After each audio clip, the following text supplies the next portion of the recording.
नमस्कार। आप देख रहे हैं न्यूज़ जीरा और मैं आपके साथ विपिन। बिहार में बहुमत हासिल करने के बाद लोकसभा के चुनाव की तैयारियां तेज हो चुकी है। बीजेपी इस बार 20 लोकसभा सीटों पर चुनाव लड़ेगी।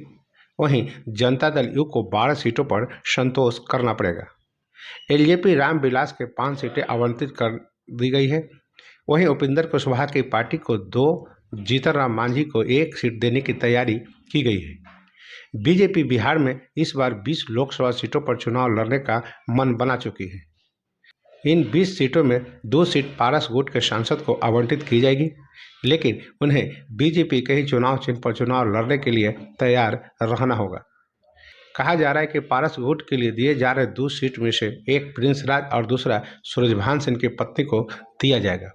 सूत्रों के मुताबिक पशुपतिनाथ पारस को सरकार में अलग तरह की भूमिका दी जा सकती है, जिसके लिए मंत्रणा का दौर जारी है।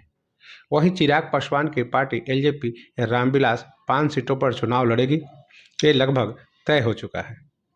एलजेपी रामविलास गुट 5 लोकसभा सीट के अलावा एक राज्यसभा की सीट की भी मांग कर रहा था, लेकिन बीजेपी राज्यसभा के लिए तैयार नहीं दिख रही है।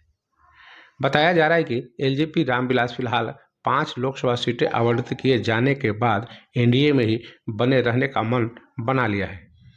पिछली बार की तरह इस बार बीजेपी और जनता दल यू बराबर सीटों पर चुनाव लड़ने नहीं जा रही है। बीजेपी के सूत्रों के मुताबिक बीजेपी इस बार लोकसभा चुनाव में जनता दल यू को 12 सीटें आवंटित करने का फैसला कर चुकी है। कहा जा रहा है कि जनता दल यू भी 12 सीटों पर चुनाव लड़ने को तैयार है। बिहार में नीतीश कुमार साल 2025 के विधानसभा चुनाव तक मुख्यमंत्री बने रहेंगे, लेकिन लोकसभा चुनाव में जनता दल यू को 12 सीटों पर ही समझौता इस बार करना पड़ेगा। बीजेपी के ही एक दूसरे नेता के मुताबिक जनता दल यू को दी जाने वाली 12 सीटों में भी कुछ सीटों पर बीजेपी अपने उम्मीदवार को लड़ाने की तैयारी कर रही है, जिस पर जनता दल यू तैयार नहीं हो रही है। जनता दल यू और बीजेपी के बीच इस मसले पर पेच फंसा है, जिसे जल्द सुलझा लेने की उम्मीद है। कहा जा रहा है कि बीजेपी कई सर्वे का हवाला देकर अपने घटक दलों को ये समझाने में सफल रही है कि बीजेपी के चुनाव चिन्ह पर चुनाव लड़ना उम्मीदवारों की जीत ज़्यादा सुनिश्चित करेगी।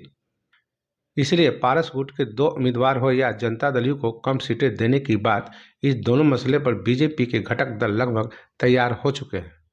विश्वास मत के दरमियान जीतन राम मांझी ने अपना फोन बंद कर एनडीए की सिरदर्द बढ़ा दी थी, लेकिन नित्यानंद राय को उनके घर भेजकर बीजेपी के शीर्ष नेताओं ने उन्हें मना लिया था।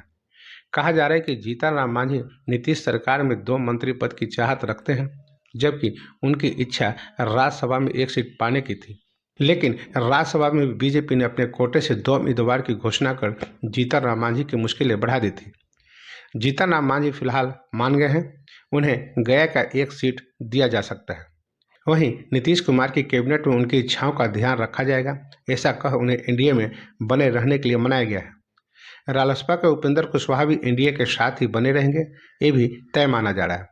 उन्हें एनडीए की तरफ से 2 लोकसभा सीटें देने का फैसला लिया जा चुका है।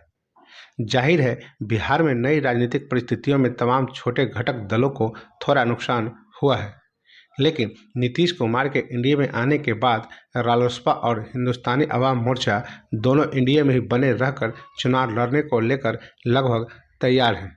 ऐसे में कहा जा रहा है कि नीतीश कुमार की एंट्री के बाद इंडिया गठबंधन काफ़ी कमज़ोर हुआ है, इसलिए एनडीए की तरफ से जो भी सीटें घटक दलों को आवंटित हो रही है, उनमें उनकी जीत की उम्मीद कहीं ज़्यादा बढ़ गई है। तो बस अभी के लिए इतना ही। तो हमें आज्ञा दीजिए। नमस्कार।